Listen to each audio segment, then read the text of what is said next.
Alors, pour être honnête et très franc, am naa ci mbetteel. Parce que nag moi j'appartiens à un camp politique.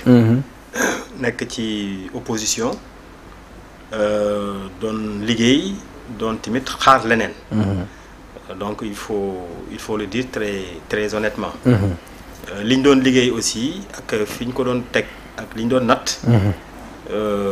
mayoon nañu ñu jàpp ne. élection yi mën na bindoo neneen. Donc je vais être très transparent très honnête man à titre personnel am naa ci mbetteel. Bon maintenant nag loolu mooy démocratie. mbetteel bi moom dañ koy constater rek après ñu xam ni loolu la le peuple sénégalais décidé. après ñu jàll ci leneen. léegi li ñu ci bëgg wax en tant que responsable acteur politique mooy d'abord di féliciter le peuple sénégalais. di leen féliciter di leen ndokkeel bu baax a baax. parce que askan moom mooy décider jumuwaayam ci wàllu démocratie. Le rendez-vous électoral c'est un rendez-vous extrêmement important c'est le rendez-vous républicain c'est le rendez-vous qui départage. buñ ci tolloo ci la askan di am sañ-sañ jël kartam wote pour décider ana ñan ñoo koy jiite ak ci yan politique yan jumuwaay la ñu am yéene mu jiite leen. Donc loolu dañ koy nangul fondamentalement le peuple sénégalais bi ñu bokk. di ko ci sargal di ko ci ndokkeel. mais aussi di ci féliciter le PASTEF ak aussi njiitam. Ousmane Sonko le premier ministre actuel. bi nga xam ni moom moo jiite dynamique boobu. moom aussi moo porté leadership boobu noonu ànd ci ak sénégalais yi ak sénégalaises yi tamit ñu nangul ko. Donc moom aussi ñu ngi koy ndokkeel ci loolu di ko ci féliciter di ñaan yàlla nag. mu nekk ndam loo xam ne ndam lu sedd lay doon pour Sénégal. mu nekk ndam luy dikk Sénégal. mu nekk aussi loo xam ne sénégalais yi nga xam ne ñoom ñoo ko décidé duñ ko réccu ëllëg. defe naa ni loolu lañ ci mën a wax dans un premier temps.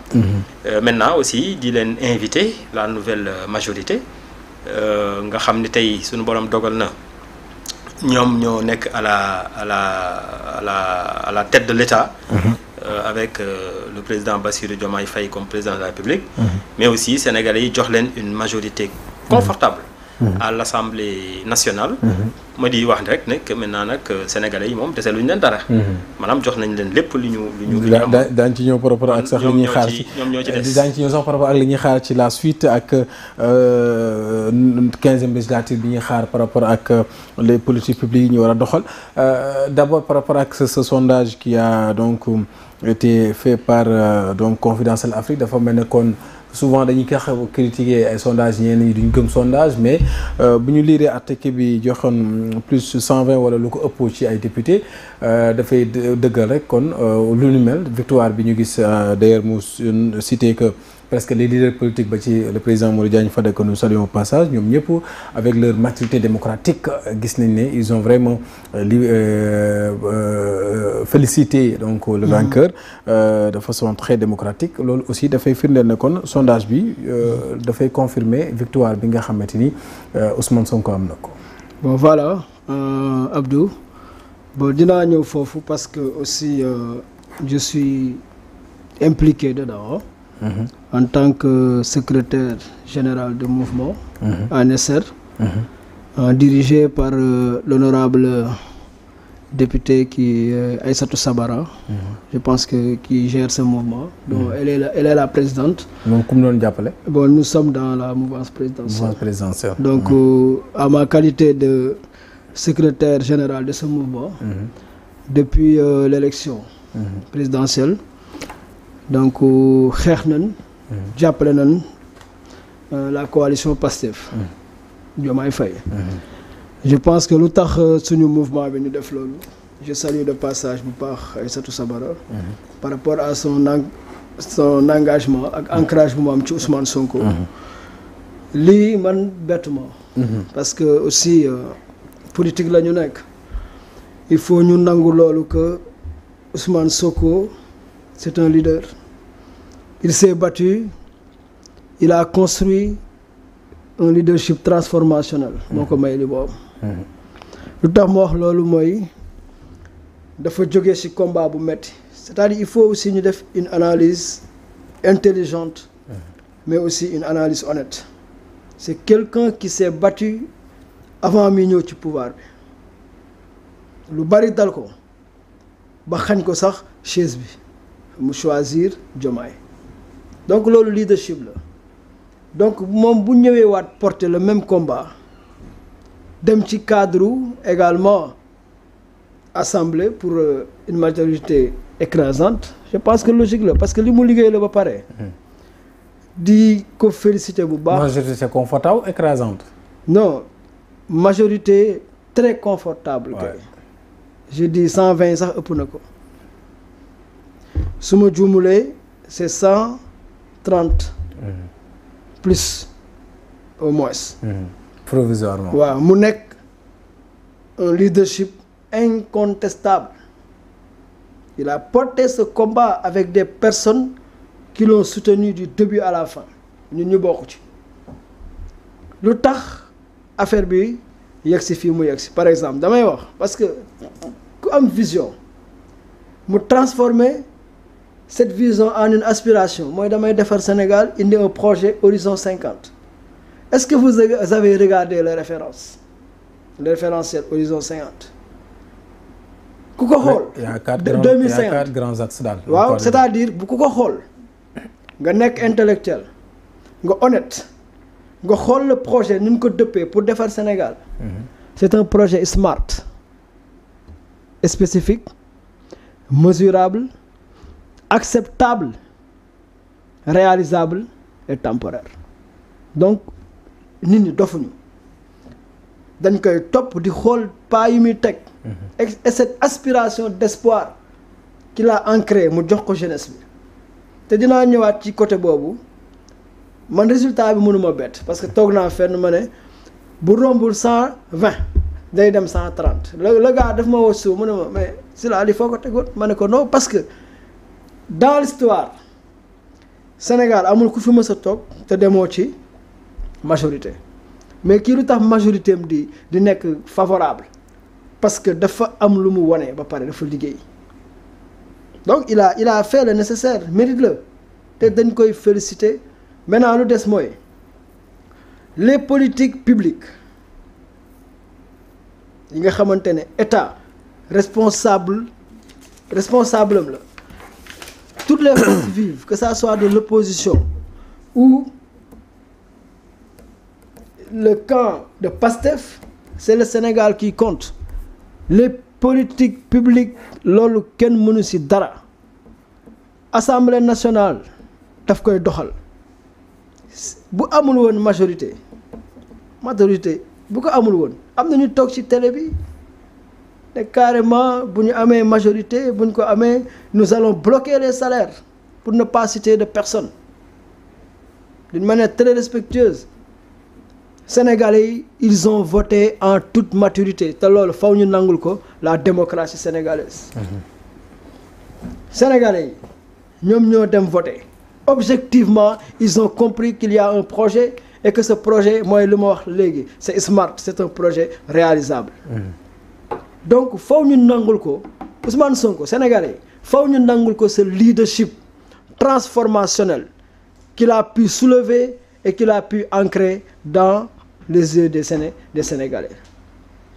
Maintenant le des mooy ñu toog liggéey parce que nous sommes dans une économie instable fu ma toog dama koy wax une économie instable mooy wax nañ léegi ci santé bi les problématiques qui existent et c'est des problèmes qui existaient depuis des années. Le problème de l'emploi, l'employabilité des jeunes par rapport à la compétence collective individuelle pour ñu mën a am une productivité nationale loolu moo mën a téye suñu PIB ñu am une économie vraiment favorable. Donc Sénégal dañoo nekk ci ay problèmes et ces problématiques ne pourront être réglées que par une équipe qui est là, une équipe dynamique, un projet innovant, smart que je nomme Horizon 2050. Sénégalais yi toog ñu xool ko ñu topp ko point par point. Parce que c'est un projet structurant. Abdou, il faut ñu wax nit ñi lu am. Les projets structurants, c'est des projets qui sont des projets à long terme. qui sont séquentiels. xam ne da nga koy organiser planification moyen planification moyen action bu 4 ans rombé nga jëlaat leneen. donc du loo xamante ne ay caaxaan la gis nga dëkk. dëkk du caaxaan. am na solo. il faut ñu bàyyi xel que il y a une génération future qui viendra. mooy ñun suñuy doom. pas ñun. mais ñun suñuy doom. nan lañ ci mën a génne parce que man dama ne ñun suñu wàll wees na. mais comment aider la nouvelle génération. avec une économie productive. plein emploi. bon salaire. infrastructure.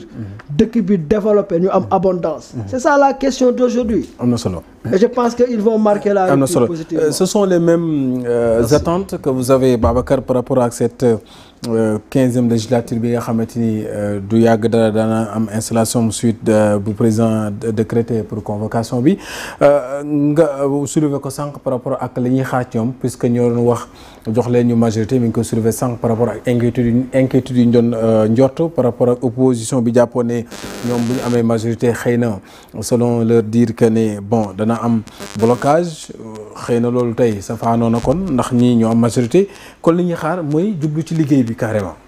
Oui, absolument. Je crois qu'il n'y a pas de temps à perdre. amatuñu fi mu nekk moom ay discours. moom yaakaar naa ni weesu nañu ko. mais Babacar ba nga baal ma mais ba ngay jàng école diagramme yi xam nga ko. waaw yii de moom lii foog naa ça représente l'hémicycle. waaw. et donc.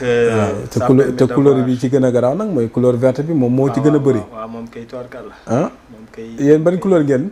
waaw xam naa ñun ñooy bleu bi. bleu bi ngeen. xam ngeen ne tane fii de. donc on vient deuxième. waaw xam ngeen ne tane de. on vient deuxième yaakaar naa suma juumul troisième bi day nekk coalition sàmm sa kaddu. après ñu teg ci coalition jàmm ak njëriñ. bi président Amadou Ba jiite woon. yaa Sénégal kese aussi. bon bu ñu paree nag xëj na ñeneen ñi seddoo ay. waaye le plus fort reste yi benn siège mu mel ni Sénégal kese. bi nga xam ni foog naa Thierno Alassane Sall. moom moo ci nekkoon. y a aussi ànd nawle aussi. ànd nawle def ay kii am solo. ànd nawle avec Maguette Sène la Maguette Sène. oui le maire de Malicounda. waaw moom bu Malicounda moom aussi qui a fait une percée remarquable. te loolu tamit am na solo. oui alors Abdou lii mooy Sénégal. mooy aussi république. mooy tamit démocratie. un rendez-vous électoral fête la war a doon. buy permettre citoyens yi ñu exprimer wu. acteurs politiques yi ku nekk teg ci table ji ce programme. bu citoyens yi décider ba noppi. ñu jublu ci liggéey ci mandat maanaam diir bi nga xam ni moom lañ leen jagleel. encore une fois comme je l'ai dit sànq ñu ngi féliciter Pastef. yéen ñi leen doon jàppale ñu ngi leen di féliciter. di leen ndokkeel bu baax a baax. léegi loolu weesu nañu ko dugg nañ ci jongante c'est vrai que am na yu bëri yoo xam ne sax ci campagne bi ak ci vote bi bon xew na bon waaye xëy na xam nga man duma bëgg aussi li di xajamal di xajamal li ñu mën a liñ dem combat bi jàll nga naan xawoon na maa feebar rek sama bopp bi doon na metti voilà loolu dama bëgg di ko def parce que il faut être logique franc. tout à fait. Il faut aussi apprendre à avancer. On regrette parce que mën nañ ko aussi souligner parce que loo gis dañ ko war a évaluer di xool mais et puis à ne pas négliger aussi mën nañ ko noter pour que aussi prochainement plus jamais ça ñu mën ko corriger mu bañ ñu dalate donc li ñuy wax plus jamais ça moom mooy violence bi mooy violence verbale violence physique quand même constaté nañ ko ci élection yi constaté permanence yu ñu taal guddi ñëpp di ko gis encoagulé wu jël ay cocktail molotov sànni ci bakkan mënoon na ci rot tout à fait loolu c'est regrettable te yaakaar naa Sénégal war nañu weesu la seen bopp loolu constaté nañ loolu ci élection yi constaté ci ay kaddu yu nga xam ni jàpp naa ni rafetul pour kilifa wala ay kilifa di ko yëkkati ndax du seen cër simplement bon jour vote bi aussi je crois que am na ay mbir yu xew Touba. yu nga xam ni aussi c'est regrettable. Tout à fait. Parce que jàpp naa ne yéen journalistes yi ngeen observateur ngeen. ñëpp gis nañ ni vote bi foofu ça n'a pas été totalement transparent. ndax waaw d'habitude noonu lay demee aussi foofu moom. mais dañ ci war a gën a bàyyi xel la aussi. dañ ci war a indi ay saafara. gis nañ fa bureau yoo xam ne toog nañ daanaka ba digg bëccëg gisuñ fa bulletin ñun suñu bulletin. en tout cas bulletin takku wàllu. gis nañu. yu demee noonu gis nañ ko aussi ci n'est-ce pas donc au niveau de Mbour. Bon mu doon ay irrégularités yoo xam ne xëy na nag comme ni ma koy waxee parce que man je veux être transparent avec moi-même. C'est des irrégularités mais ay irrégularités yoo xam ne xëy na mënul niveau bi. mënut a majeur bu tax ñu effectivement changer bu mën a impacter aussi li nga xam ni mooy résultat élection bi. c'est-à-dire que je crois qu'il faut les aborder comme ça. am na irrégularité am na yu constat yu leer avéré à Touba. que ne effectivement ni vote bi waroon demee foofu demeewu fa. gis nañ ko Mbour c'était pratiquement presque 2000 personnes. yoo xam ne identifié nañ leen. gis ne que seen bureau de vote dafa changé. et que bi ñu demee di voter ñu empêché leen ñu voter xamuñ daal ñuy wër-wërloo bëccëg bi yëpp xamuñu fan la ñu war a voter. am na ci yeneen localité yoo xam ne yu mel noonu. doon nañ dégg ku mel ne Khalifa Sall doon ko évoqué. effectivement même moom il a été changé ci bureau de vote am mais ak centre de vote yi nga xam ne dañ leen a changé. effectivement am na ci citoyens yoo xam ne ba léegi exercer wuñ seen droit seen. mais loolu nag waroon nañu ci woon toll loolu depuis même temps Macky Sall mi ngi fi woon loolu war nañ ko corriger bi ak aussi ay problème de transfert de vote ak. parce que yu mel noonu dal na leen. alors mais boog xam nga nag Macky Sall moom. beneen boor la moom fégal na fi mu ne li am. ñii fi ne lañ ko mën a waxal. du dëgg voilà donc mais encore une fois moi je veux vraiment rester constant et puis honnête avec moi-même. C'est des irrégularités, certes on les a constatées, on les dénonce, on les pose sur la table. Mais irrégularités yoo xamante ni doo ko mesurer nekkul loolu lu war a mën a influer. ci vote bi ba xëj na. mais dañu gis am na benn stratégie boo xamante ni Yewwi moom la defoon ak Yewwi Wallu c'était dans la 14e législature. Le même format a été appliqué avec la même stratégie entre Takku Wallu ak Sàmm Sa Kàddu. Qu'est-ce qui n'a pas marché? Alors je finis sur ce premier point-là. Point boobu li ma ciy terminer mooy interpeller le ministre de l'Intérieur. Le général Jean-Baptiste yaakaar naa ni c'est un homme de tenue. Tout à fait. Assermenté donc war nañu mën a am yaakaar ci moom. Pour que vraiment pour yiñ jëm. bu fekkee yàlla bàyyi na ko fa. et même bu fa naree jóg sax. ndax yaakaar naa ni moom ba ñu weesee élection yi rek war nañ dugg ñoom au niveau de l'administration électorale ci évaluation yi. ñu indi juyanti ci yooyu. waaw ñu indi ci loolu vraiment on interpelle qui de droit. pour que liggéey bi nga xam ne war nañ ko ci def ñu def ko ci. maintenant sur l'intercoalition.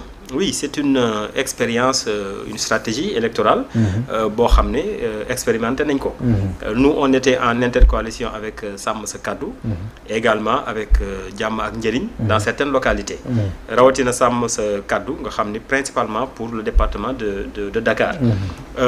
Bon mais il faut à l'évidence se rendre compte que intercoalition bi fonctionné wul ni mu waroon fonctionner. Bon maintenant loolu nag lu bëri mën na ko expliquer. Est-ce que du timing bi la woon aussi. c'est le premier aspect. Le premier aspect mooy délai bi ñuy dugg ci élection yi gàttoon na gàtt bu nga xam ni pour que nit ñi tëral. excuse-moi tëral ànd bi ñu waroon ànd. liggéey ko ni ñu ko war a liggéeyee. mais aussi tàggat ci électeurs yi. ba nga xam ne daañ ko mën a comprendre. nga xam ne boo duggee man jusqu'au jour du vote. da ngay gis ku lay oo koo xam ne bon moom bu duggee ci bureau de vote bi. Problème am mooy bulletin président Macky Sall mu ngi nii ñu def ci photo président Macky Sall. moom la xam moom la miin moom la bëgg a voter nga ne ko da nga ko fay bàyyi. nga dem voter bulletin Barthélémy Diaz ñu def ci photo Barthélémy Diaz. loolu day mel ni pour moom boo ko defee war Macky Sall la. parce que comprendre ne. voter Barthélémy Diaz foofu. mooy daanaka woteel président Macky Sall c'est-à-dire en tout cas la coalition Takku Sénégal. et que li mbir mi tëddee mooy. ñiy farak Barthélemy moom aussi ñoom aussi am na yeneen gox yoo xam ne bu ñu fa demee dañuy fay loolu loolu nag pour dugal ko tàggatoon ci électeurs yi xawoon na jafe tuuti ndax comme tu l'as si bien relevé délai bi xaw na gàtt xam nag gaa ñi dañoo xaw a bett ci élection yi waaw gaa ñi dañoo xëy rek daal di tëgg élection yi bon boo ko seetloo délai bi nga xam ni entre 2 mois yeeg 3 mois yi président bi waroon mën a choisir 2 mois yi jàpp naa aussi te loolu aussi encore une fois rek ministère de l'intérieur am na ci responsabilité wala boog tout le collège électoral consensus yi nga xam ni dañ ko daan faral di am bu élection di buñ koy waajal mu jëm ci waxtaane ko yooyu yëpp xam nga amul ci cadre processus électoral bi ak organisation wu élection yi dañu xëy rek daal ñuy tëgg mbir yi vraiment imposer ñu seen doole mais bon ma jàpp ni loolu aussi taaral lu luy taaral démocratie lu luy taaral aussi république c'est vrai tey tamit lu ñu war a relever la c'est vrai que El Hadji Moussé Sylla par rapport ak waajtaay bi tamit certes anticipé la mais tamit est-ce que jar na yuuxu gu am solo ci ndam loo xamante aussi ñu bëri doon nañ dut baaraam mi ngi koy évoqué léegi par rapport ak le timing délai bi nga xamante ni gis nañ président bañ ko saisiré yàgg na muy saisir conseil constitutionnel mu yàgg moo xam ne day anticiper xam datam xam lépp bàyyi ba jekku rek mel ne ku woo gars yi ci géew bi fekk moom wut na ci mukaayam jekk na ba noppi est-ce que loolu tamit vraiment xawut feeñ ci élection yi bon loolu honnêtement du baromètre boo xamante ne war nañ ko mën a jël pour évaluer lu tax mu wax loolu y avait des questions d'urgence sénégalais yi dañuy toog di xaar pour ñu mën a dérouler un projet mën a dérouler les politiques publiques d'une manière efficace donc il y avait 2 aspects soit ñu def élection yi mu mën a diriger dans la constance également mën a aussi téye les leviers du management public kenn bañ ko faxastal wala aussi mu toog xaar topp gars yi tamit ci énigme boobu ñu bëggoon dugg donc il faut être très objectif man si sama analyse bopp su ma fa toogoon noonu lay def parce que aussi bu ñu fàtte ne c'est des adversaires qui sont aussi redoutables boo jàngee élection yi ni mu demee ak ces intercoalitions d'une irrégularité exceptionnelle man lu ma mënoon accepter mooy nga ànd ak nit fii àndaloog nit ki fële nga ànd ak nit ki tey 2 mois nga dem ànd ak le contraire mais les Sénégalais aussi. dañuy jàpp ne Sénégalais dañoo sanctionné côté boobu. non d'une manière sociologique et psychosociologique. am na ñoo xamante ne mais les gens ils réfléchissent quand même nit ñi dofuñu dañuy xalaat et puis ce qui a impacté l'électorat d'une manière objective c'est le projet Horizon 2050 et je pense qu'il a séduit beaucoup de Sénégalais beaucoup d'intellectuels beaucoup d'entrepreneurs ñu gis seen bopp parce que autour de ce projet il y a ce qu'on appelle le capital. kon fu ma la déggee mooy Sénégalais daal bëgg nañ ci référence bi nga xam daal nar nañoo toog nar a muñ toog ba 2050 pour daal Sénégal gi war a mën a naat. waaw foofu dinaa ci wax. en tant que parce que je suis un gestionnaire. donc muñ bu yàgg 50 ans. waaw xaaral ma ñëw je suis un gestionnaire et je serai à l'aise pour en parler. ñu sant Diop mënuñu ko wax. waaw déglu ma ñëw rek xam nga dans les politiques publiques. waaw. dafa am lu ñuy wax les politiques conjoncturelles. économiques et les politiques structurelles. économiques. Ça, c'est un projet structurant qui tend vers l'horizon 2050. Cela ne va pas dire que na Sénégal yi déglu bu baax parce que bu ñu transcender xelu nit ñi. kenn ñëpp xam nañ ne l'aspiration 2050 c'est une vision. Mais dans cette vision, c'est un projet. Qu'est-ce qu'un projet? Un projet, c'est des étapes, c'est des étapes, c'est une planification avec des moyens, du matériel, des finances. C'est séquentiel. Dañuy dawal 5 ans liggéey ñu pare foofu dem liggéey mu jeex ñeneen ñëwaat c'est la continuité mooy loolu la ñuy wax les projets structurants moo tax ma ne sànq ce projet là c'est pour l'avenir du Sénégal tel que ñu ko defee le référentiel suñu toogee ñu jàngat ko ñu liggéey je pense que suñu rakk yi ak suñu doom yi sax dañuy yeggali projet boobu donc il faut que aussi ñu xamal nit ñi ne gis nga dëkk du ay wax kese moo koy téye. mais yéen a ngi ci bëgg bëri nag. non xam nga non les gens pensent que aussi il y a trop de discours aussi. non attends ma ñëw que des actes posés. les gens vraiment. xam nga man je suis très objectif ils en ont marre tamit li ñu bëgg mooy du concret. vraiment je suis très objectif parce que je suis pas baaraam lu palpable aussi. non je sais je suis pas là pour chargé de communication. Je sais, mais aussi vous êtes de la mouvance présidentielle. Mais je suis lecture. dans un mouvement qui soutient globalement. allié nga aussi amoo ci part de responsabilité. D'accord, mais cette part de responsabilité boobu ñu ngi koy partager. c'est comment ñun ñëpp la. mais dama bëgg ñu xam ne sénégalais ñu xam ne li fi nekkoon depuis 1960. je vais revenir sur 60 lan moo xew. avec l'événement de Senghor. ñu ñëw ci Abdou Diouf lan moo am du ajustement structurel. loolu moo ñu dugal ci dévaluation. ñu jóge ci Abdou Diouf. avec l'événement de Abdoulaye Wade. la désindustrialisation totale du tissu économique. ñu ñëw ci Macky Sall. avec également la création de beaucoup d'agences. dans le but d'impacter l'emploi. mais ça n'a pas réussi échec la ñu waxante dëgg. aujourd'hui les Sénégalais ont de l'espoir. mais agence yooyu yëpp ba tey ñu ngi fi de gisuguma bu dañ de. waaw léegi xoola mooy lu ma lay wax. waaw non damay lay leeral rek. c'est-à-dire parce que agence yooyu nga wax ci Macky Sall aussi ñu ngi fi ba tey dégguma buñ ne dañ la. ñu ngi fi mais je sais que non je suis convaincu damay leeral rek. mais je suis convaincu que ces agences seront rationalisées en termes économiques. C'est toujours dans le futur. Non, attends. Il y a des actes qu'ils vont poser. Ils vont poser des actes parce que liggéey la xam nga tey ma jox la benn exemple anecdote tey di yow boo dugg see si biir kër yaa ngi sa kër du bu dee da ngay taxu nga dugg ci beneen kër soo ñëwee lay njëkk a def si biir kër gi boo duggee si biir kër gi fan ngay njëkk a dem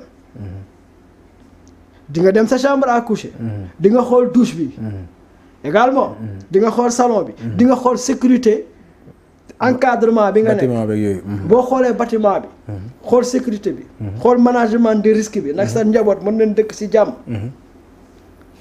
loolu day jël temps. waaw mais su ma xamee ne kër ga ma jëm noonu la meloon màggat na dara kii ci jëlatul mooy jëlal temps. waaw léegi maintenant il faut les laisser dérouler. moi je pense que il faut que les Sénégalais aussi. qu'on les appelle au calme. gis nga même entreprise dama koy wax. tamit étudiants yi ni may dégg. nee naa leen dans l'entrepreneuriat sans la résilience. il faut un minimum 3 ans pour avoir un retour d'investissement. gis nga les politiques publiques. am na lu ñuy wax évaluation dans ce cas de figure entrepreneuriat rapide bi amul sens. parce que un emploi n'est jamais rapide. L'entrepreneuriat rapide n'existe pas man maa ko wax. donc y a DER qui est là aussi. ma ne y a DER qui est là aussi. DER nee naa la DER c'est-à-dire dañuy dugg foofu ci beneen cas dinaa si ñëw mais dama la bëgg xamal ne un projet ça avance. C'est des programmes, c'est des activités. C'est important. Dans 2 ans, moi je crois que d'ici 2 ans, le tissu économique sénégalais dina dem ci une croissance accélérée. Am na solo. Non, xaaral ma ñëw ci DER bi. Waaw. Parce que da nga ma interpellé. Allez-y. Quand nous parlons de DER, DER ça fait partie des politiques passives. Mooy lu ma wax sànq. Dans les politiques économiques instables, il y a ce qu'on appelle les urgences de stabilisation budgétaire et monétaire. dañuy yokk xaalis bi pour ñu mën a perfuser les chômeurs et la pauvreté ñu mën a nekk dans des conditions d'acceptables mais loolu ñëpp mënuñu ko xam il faut ñu wax nit ñi dëkk bi dëkk du noonu lañ koy gérer et moi j'ai espoir et je sais que le président Diomaye Faye et l'équipe du gouvernement avec le premier ministre Ousmane Sonko je pense qu'ils sont très conscients qu'ils sont en face avec une jeunesse intelligente qui est à ce moment résilient et patiente mais je pense qu'ils iront vers un résultat efficace. Sénégal mën a jëm kanam. Am na solo Babacar vous appuyez souvent aussi autant pour moi est-ce que vous appuyez son point de vue par rapport ak lu jëm ci référentiel bi li mu ko évoqué bëri na dafa mel ne kon Sénégal yi bu ñu ko dégloo mooy référentiel bi njëlbéenu élection yi dafa mel ne kon dañ ko daal bu doon validation ñu ne dañoo joxe ticket de validation bi dafa mel ne kon dañuy xaar la mise en œuvre donc de ce nouveau programme ou projet. waaw évidemment xam nga fi ñu toll nii moom ñun ñëpp ñu ngi xippi suñu bët di xool. ñun ñëpp ñu ngi xippi suñu bët di xool. fu yëf yi di jëm. Je crois que ne bi nga xam ni que nouvelle alternance bi mu ngi doon nekk en gestation. dafa am lu ñu digoon Sénégalais yi. on leur avait parlé, tout le monde le sait, d'un projet. Bon projet tourné moom ngay dégg. Pendant plusieurs années. bi ñu accès au pouvoir on s'est rendu compte que bon FORAS projet moom amutoon. waaw gars yi sax jàpp na seen vision bi ñu fa fekk leen jël tàngalaat rek. waaw loolu kay voilà loolu moom xam naa ni ba alors. on s'est rendu compte que le projet n'existait pas. Ça a été dit et redit. Je crois que ne y a même un communiqué du bon jarul ñu si ñëw c'est clair. que le projet il n'existait pas donc ñoom seen bopp ils l'ont reconnu. Et que à l'époque le Premier ministre avait demandé à ce que ñu rédiger ko. il a donné rendez-vous et cetera. bi ñu demee ba finalement ci la ñu présenté référentiel bi. bon référentiel bi nag man li ma ci xaw jaaxal. mooy daal bëri na ay points de similitude ak le plan Sénégal émergent. lool. Bon par contre je considère je considère aussi que bu fekkee dañ nekk ci benn dëkk boo xam ne pratiquement préoccupation yi benn la. Bon à la limite xëj na su fekkente ni que ay experts tëju nañu pour def un plan boo xam ne c'est un plan social économique même bu fekkente ni que am na ay différences yu ciy am. xëj na mën na bañ a bari. waaw c'est-à-dire que ça je le considère comme ça parce que quand même référentiel bi base yi fondement yi ak orientation yi préoccupation yi moom c'est le Sénégal benn la.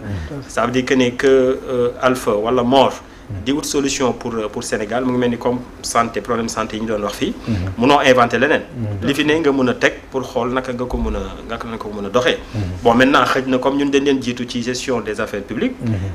président Macky Sall defoon ko ak le PSE. bon maintenant ñoom aussi bu ñu ñëwee. bu ñu defee diagnostic yi xool orientation yeeg yooyu. du ñàkk ay similitudes yoo xam ne dana am. man je vais être positif je le considère comme ça mais similitudes yi moom. munoo muusa ko waane ba démontrer que ne amul. par rapport à ça maintenant. qu'on l'appelle plagiat ou qu'on l'appelle conformisme ou continuité. ku nekk mën nga ci jël bi la neex. wante li am solo mooy. actuellement dañu nekk ci benn période boo xam ne.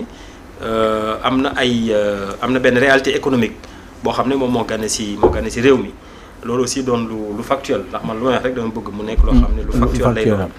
Ça veut dire quoi? Ça veut dire que ne récemment rek la ñu constaté que le FMI avait décidé de bloquer en tout cas des levées de fonds yoo nga xam ni réew mi mu ngi ko doon sàkku te ñoom aussi dafa am fu leer fuñ ko teg dañ ko teg ci ay saytu yoo xam ne dañ ne daañu xaar pour ñu saytu ko ba pare ñu dem sax ba wax ne buñ ci àggee mën nañ sax éventuellement demander au Sénégal à ce que ñu restituer leen loo xamante ni maanaam lañ ñu dénkoon ñu ne ñu delloo lañu ko bon j'espère que ne duñ àgg ci loolu waaw parce que quand même loolu musiba c'est pas souhaitable musiba réew ce n'est pas souhaitable. ñu constaté aussi que agence de notation yi notamment ñaar yu am solo dégradé nañ valeur u Sénégal par rapport ak référence yooyu noonu bon maintenant nag loolu li nga xam ni moom lay jur rek te mu war a mun tax ba nouvelle autorité yi indi ci saafara yu gaaw a gaaw mooy que ne buñ sàgganu daañ dem ci benn période boo xam ne asphyxie financière économique moom la Sénégal di dund parce que nag je pense que ne tey kenn mënul weddi ne l'apport u institution Bretton Woods yi notamment FMI mais lu am solo la pour suñu réew mën a dem am politique bu gëm mooy politique économie endogène aussi. oui mais bon xam nga économie endogène bon loolu yaakaar naa ba fi ñu nekk ni c'est quand même l'état de slogan ndax li ñu doon wax aussi au début mooy que ne soxlawuñ d'ailleurs ay levée de fonds ay financement yoo xam ne day jóge ci institution yooyu. mais gis nañ ne vraiment nouvelle gouvernance bi ba mu fi tegoo ba léegi. ki ñu fi gën a chanter ay louanges am ki ñu fi gën di xaar di ko yaakaar moom mooy FMI. Sénégalais yëpp yaakaar naa ni moom seen nopp dar na. ci FMI. ak fonds ak. mais ñu bëri aussi ñu jàpp ne bànqaas yooyu amul benn réew bu ñuy gën a may mu développer au contraire day fay appauvrir wala créer fay problème aussi. Ah bon, je pense que en tout cas le discours d'opposant de monsieur Ousmane Sonko, ci foofu la jëmoon. ci foofu la jëmoon, oui. Vraiment, c'est ça qu'il avait vendu. Seulement aussi pour montrer que on n'a pas besoin en fait de ces partenariats là et que ñun suñu bopp rek mën nañu développer ay stratégies yoo xam ne réew mi dana ko am en termes de ressources et cetera pour mun a def ay avancées significatives. Mais ba ñu toogee ba léegi gisuñ ne loolu la ñuy doxal. Maintenant nag. su ma déggee sa analyse mooy ci ay fan ay at yu ñu jëm nii kon réew mi dana metti. Ah de toute façon su fekkente ne wala bu soppi ko mën naa am ci diggante bi. On l'espère bien. On l'espère mais bu fekkente ne que amuñu capacité résilience mais aussi capacité innovation. yoo xam ne dafay mun tax ba ñu juguler apportu institution yooyu. Mais effectivement ci blocage la ñu jëm parce que dafa mel ni ñun tey FMI daf ñu voilà daf ñu xoj. dafa takk buum ci sunu baat wala sunu bakkat di ñu diri. Bon maintenant gis nañu par exemple yeneen type de financement. Par exemple yu mel ni que les eurobonds là. yi nga xam ni def nañ ci aussi élevé. 450 xam ne pratiquement 2 fois. tey dafa mel ni ñu ngi àgg sax ci pratiquement. Foog naa parce que bu njëkk bi ça tourné autour de 500 000. 450 beneen bi 150. Donc ça tourne maintenant autour peut-être de 650. Alors bon loolu aussi li ñuy relever rek effectivement. Et en plus aussi le vote du budget. Le vote du budget aussi pour 2025 qui peut commencer avec 15 législatures ils vont voter le budget aussi un nouveau budget.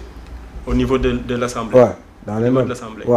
waaw non xam nga vote budget bi moom fi mu nekk lii yaakaar naa c'est la première urgence de l'Assemblée. Parce que ñàkkoon na teew Premier ministre à l'Assemblée pour sa déclaration de politique générale. ak le débat d'orientation budgétaire aussi. Bon maintenant aussi votu budget bi yaakaar naa ne ça a été un choix. véritablement de ces nouvelles autorités là.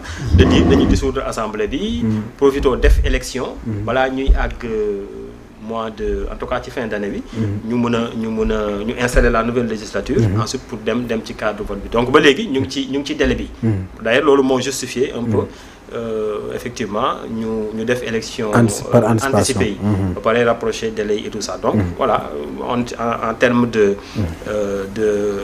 règlement et de loi ñi ngi ba léegi ci cadre bi nga xam ni mën nañ ci voter budget bi donc ñoo ngi xaar loolu naka lay tëddee waaye daal li ñuy jàpp te di ko retenir mooy que ne war nañu pour man mission Assemblée nationale bi actuellement war na dem dans le cadre ñuy voter ay loi d'urgence socio-économique ndax boo xoolee fi mu nekk nii réew mi nekkee ci asphyxie ci wàllu budget ak li nga xam ni menace réelle yi taxaw suñu kanam par rapport ak FMI ak bor yi nga xam ne levé nañ ko par rapport ak eurobond yi taux yi ñu ko levé mu xaw a kowe lool ñëpp décrier ko fi et cetera ak urgence yi nga xam ne ci lañ jëm jàpp naa ni Assemblée nationale bi moom am na liggéey moom mooy loi d'urgence socio-économique yooyu mënut a ñàkk ñu voté ko pour que ñu mën a def réorientation budgétaire yi nga xam ni moom moo nekk ci suñu kanam effectivement pour remettre les choses à l'endroit. am na solo en toile de fond am na lu bëri lu koy xaar donc au niveau de l'Assemblée nationale daañu ñëw pour jeexal avec donc avenir politique seen intercoalition yooyu ak coalition yi fa la ñuy tëjee juste par rapport ak li ñuy wax par rapport ak sur le plan économique sunu réew fi ñu ci toll ak fi ñu ci jëm bien vrai que yow yaa ngi intervenir sànq di wax ni mu nar a naate ci ay en se référant sur le nouveau référentiel si donc je ne m'abuse pas mais est-ce que tamit ak li ñu waxoon ci wàllum économie endogène bu ñu naree tënkoon tamit ci impôt yi xoj yenn entreprise en tant que chef d'entreprise wala créateur comment dire formateur ci wàllum création d'entreprise loolu aussi est-ce que duñ jàpp ne mu nekk saafara bu jur jàngoro. D'accord, je vais revenir sur ça. xam nga mooy dafa am lu am solo lu mu wax sànq. lan moo causé cette problématique lan moo indi cette instabilité économique et budgétaire lan moo ko indi li ko indi mooy la mauvaise gestion des ressources rares. S'il y avait une productivité ba ñuy yegg si fii bu fekkoon productivité amoon na Sénégal. bor amu fi. je pense que Sénégal weesu na fi. il faut ñu xam ni. mooy li may bi ngeen ñëwee leb ngeen de. non c'est non attends mooy non c'est normal xam nga tax ma ne la c'est normal. c'est-à-dire il faut ñu caler débat yi. dans le cadre macroéconomique. wax na ko am na ay lois. il y a les contingences. il y a l'environnement. instabilité économique su amee. les gouvernants amuñu pexe. xam nga lan mooy seen pexe. lever fonds monétaires yi budget bi. uti xaalis. mais aussi il faut tam ñu xam ne dañu war a gëm suñu bopp. gis nga man discours boobu genre théorie keynésienne boobu. nit ñi si l'exploitation des ressources rares mën nañu yóbbu ci productivité. avec une économie abondante par rapport à nos ressources rares ñu xam ñu koy optimiser Sénégal mën na dem te duñu dépendre. dépendance économique bi la ñuy war a jël teg ko fële. c'est ça le combat à relever. parce que je vais Bretton Woods moo rey ñëpp xam nañ ne accord yooyu ñoom ñoo rey Afrique. mais taxul ngeen du mooy leen aussi. vraiment parce que xam nga lu tax. il y a pas c'était un discours de. non ça c'est ce qui a été là depuis l'indépendance. c'est-à-dire man dama bokk ci la nouvelle génération comme Babacar. il faut qu'on soit honnête. ñu jël suñu authenticité économique bi ñu am mooy nous avons des ressources rares n'est-ce pas. En économie la gestion des ressources rares une meilleure gestion et l'optimisation de ces ressources rares est cause de productivité. chinois yi nan lañ def chinois yi dañoo leb xaalis FMI. qu'est-ce qui a fait progresser les pays du dragon? Dans l'industrialisation, le PME et PMI, avec une employabilité extraordinaire. Mais dëkk yooyu soxlawuñu leb xaalis ba une institution financière internationale di leen bloquer. donc xeex bi foofu la nekk. gis nga question monnaie boobu ñuy wax. il faut gars yi teg ko ci taabal bi. boroom xam-xam yi toog ñu xool nan la ñu mën a amee une indépendance financière. mais boobu gars yi daw nañ ko de gars yi waxatuñ lu ci jëm de. xam nga lu tax gars yi du moo nañ ko. waaw à mon avis mooy li may wax rek. boobu moom gars yi fàtte nañ ko. xam nga bokkul sax seen discours. non c'est-à-dire. boobu moom non mais Sénégal oui ma c'est tellement profond. non c'est profond xam nga lu tax. parce que réalité économique. bi ñu fiy fekk en tant que gouvernant mooy li ma wax Sénégal instabilité économique bi c'est profonde. Nous avons un tissu économique très faible. Déjà si ressources naturelles ñi bàkkoo rek déjà devise bi c'est dollar la et que l'économie mondiale est dollarisée donc yooyu yëpp aussi ay facteurs là. ça c'est les contingences économiques essentielles qui existent partout dans le monde. Même les États-Unis sont endettés avec la Chine, n'est-ce pas? lu tax chinois yi téye le poumon financier international. parce que dañu am benn économie boo xamante ne ce n'est pas une économie dépendante c'est une économie basée sur la productivité nationale. D'où la socialisation économique. Sénégal bu ko jaree ñu def rupture nous menons ce qu'on appelle une résilience nationale ñu wax ak nit ñi wax leen lu am parce que xaalis kenn du ko luxus. mais loolu nag dañ ko war di wax nit ñi aussi laataa ñu ñëw ci toogu yi tamit ni koy xam ni nga ko waxee nii c'est important. mais ñu leen koy gëm la dëgg woo ñu leen koy wax aussi bañ leen di wax léegi suba. mais quel est le niveau d'information Babacar niveau d'information bi mu am man niveau d'information bi mu am. attends bu leen fàtte ne Sénégal le taux d'information et d'alphabétisation est trop faible. s'il faut communiquer ñu wax leen ñu wax dëkk bi lii moo fi nekk le management public du affaire de. L'État c'est la continuité. Babacar boo demee bàyyi fi 1 milliard ou nga bàyyi fi 1000 milliards man El Hadj su ma ñëwee je suis obligé avec les partenaires de régler cette situation économique et malheureusement nous sommes dans cette phase. Maintenant il faut des stratégies et des mécanismes de refinancement de toutes les activités du management public et du secteur public. pour ñu mën a dem vers une économie libre et indépendante. entreprise yi ak impôt yeeg yooyu. voilà bon l'entreprise et l'impôt je pense que là c'est les lois mooy lu mu wax sànq dafa bokk aussi dans le cadre macroéconomie dafa bokk les lois l'aspect juridique impôt c'est ça France mais France impôt moo ko développé seen fiscalité bi loolu c'est mais trop d'impôt non attends il faut le management le management fiscal am na tey mënoo ubbi sa entreprise di fay ay salaire te doo fay impôt loolu dafa nekk ci cadre logique juridique ñëpp ko war a fay maintenant comment accompagner la fiscalité les impôts il y a le management fiscal il faut soutenir ces entreprises pour créer de l'emploi amel naa la 6 milliards parce que l'État aussi n'est pas là pour fermer loolu État bu ko def képp ku jiite réew nga ñëw ne da ngay tëj non yaa ngi ci erreur parce que le développement on ne l'impose pas. mais démarche bi gars yi jël aussi tëj lañ gën a jege de. non c'est-à-dire non man damay ñëw parce que man actuellement je parle comme une personne objective. tey mënuma ñëw nga ameel ma impôt 2 milliards ma lay tëj. lu ma mën mooy lettre dinaa bind avertissement dina am y a une demande boo war a def. impôt boo bindee demande. Il y a des procédures. Mais tu respectes la procédure am na moratoire. moratoire bi man je le demande en tant que jeune sénégalais en tant que gestionnaire en tant que entrepreneur nous sommes l'avenir de ce pays nañu jàppale entrepreneurs yi. amel na la xaalis soo ko tëjee dina perte beaucoup d'emploi. parce que ki doon liggéey mënul fay bu tëjee xamu fu mu fayeeti.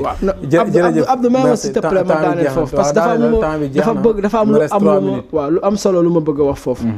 gis nga dëkk am na fu muy toll. dañ koy waxtaanee. amel naa la 1 milliard. noo ko mën a fayee. le respect des engagements. ñu asphyxier leen. gars yi nooyi tuuti. mais réduire les emplois.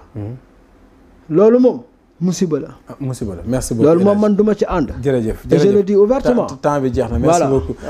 Babacar dernière question nga tëjaale foofu mooy lan mooy avenir u seen coalition yi parce que vous êtes de LDR Yeesal dirigé par le président Mamadou Diagne Fada que nous saluons de passage lan mooy taxawaay yi ngeen waajal jamono ji puisque déggaguñ recours déggaguñ ay coow déggaguñ dara ñëpp dañoo toog féliciter donc ça veut dire que on est en démocratie très avancée. Oui non je considère que l'élection yi moom c'est une page fermée def nañu ko résultat yi génn na nous constatons et respectons la volonté du suffrage des Sénégalais. Invitons les autorités à se mettre au travail pour satisfaire ambitions yi Sénégalais yi am tam des ambitions légitimes yaakaar bi rëy na lool. Sénégalais yi dañu am yaakaar moo tax ñu def li nga xam ne moom la ñu def. Bon maintenant nous restons la première force d'opposition politique de ce pays-là en tant que effectivement force bu nga xam ni moom moo ëpp à part la majorité siège à l'Assemblée nationale. C'est vrai c'est une coalition bu nga xam ni parti yu bëri ñoom ñoo ko bokk. LDR Yeesal bi ma bokk ak le président Modou Diagne Fada le parti APR le PDS ak yeneen parti yi nga xam ni parce que en fait li indi intercoalition bi wala bokk na ci niñ ko rabbee le bloc des démocrates libéraux nga xam ne déjà famille libérale bi ñu ngi doon commencer ñoom di liggéey pour mun a nekkaat benn bloc loolu d'ailleurs c'était avant même les élections présidentielles bon jàpp naa ni bloc boobu dina continuer exister parce que dafa war a survivre effectivement aux législatives nga xam ni c'était un temps électoral boo xam ne passé na et d'ailleurs je crois qu'il faut qu'on apprenne à travailler sur la naissance ou l'existence de ces blocs politiques forts là. Sénégal vraiment 400 partis politiques amul benn sens. Il faut rationaliser. Législatives yi ñu génn rek Abdou y avait 41 listes. si je ne m'abuse. daanaka ñett wala ñeenti coalition nga ci doon dégg ñi si des ñëpp kenn. donc il faut que ñu liggéey ci. beddiwuñ kenn nag. mais il faut que ñu def ay réformes yu am solo waxtaane ko am ay consensus fort. pour que ñu am ay blocs politiques yoo ñu mën a identifier. Sénégalais yi gën a mën a gindeeku par rapport ak choix yi ñuy def. et que le débat politique nekk débat boo xam ne dana gën a mën a dem vers la pertinence les programmes rehausser niveau yi su ko defee et se pencher sur les questions de l'heure aussi effectivement njëriñu réew mi lay merci Babacar jërëjëf d'être venu merci beaucoup merci encore une fois ñu président Modou Diagne Fada dina ko dégg ku fonk ndaw yi la ku leen di jox cër la ku leen di tàggal la ku leen di responsabiliser la aussi absolument merci beaucoup ak mboolem ñi nekk toute la jeunesse bu LDRC di remercier aussi sama vis-à-vis di ko encourager ci li mu nekk jërëjëf merci beaucoup Ndiaye kii si la El Hadj ci ñëw bi d'accord merci waaw merci di remercier surtout les Sénégalais qui ont été très matures par rapport à cette étape bi ñu jàll. am na solo. di nuyu ñëpp di nuyu ma famille. principalement bu fi ñëwee nag fàtte sa jabar ji nuyu ko. la famille maa ngi nuyu. madame madame Sylla. madame Sylla ñu ngi koy nuyu merci beaucoup. aussi mère Fatou Sarr. merci beaucoup di nuyu la famille. jërëjëf Ndiaye. jërëjëf sama dëkkandoo yi surtout waa Liberté 4. waaw fa laa juddoo booy Liberté nga waaw merci beaucoup. mi ngi noonu yéen ñaar ñëpp ay booy taw noonu rek maa fi kamoon taw. le département de Rufisque.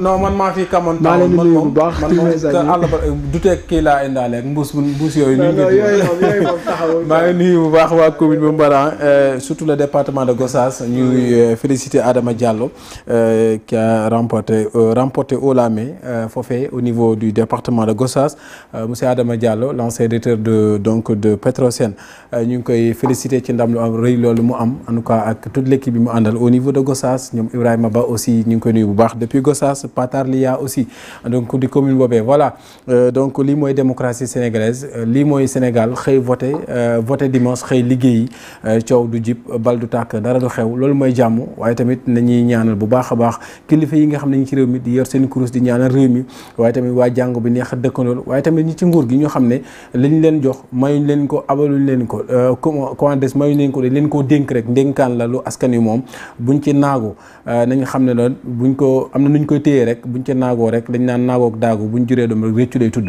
waaye ñi nga xamante aussi ñi ngi ci kujje gi tamit am maturité démocratique buñ doxal tamit ci réew mi ci li nga xam ne moo di une opposition constructive boo xamante ni aussi dafay indi li ñuy wax contre pouvoir mais pas contre le pouvoir c'est ça la démocratie donc c'est le pluralisme des opinions voilà ainsi se referme cette émission toi-même tu sais ci kanam 19h ak 20h journal bi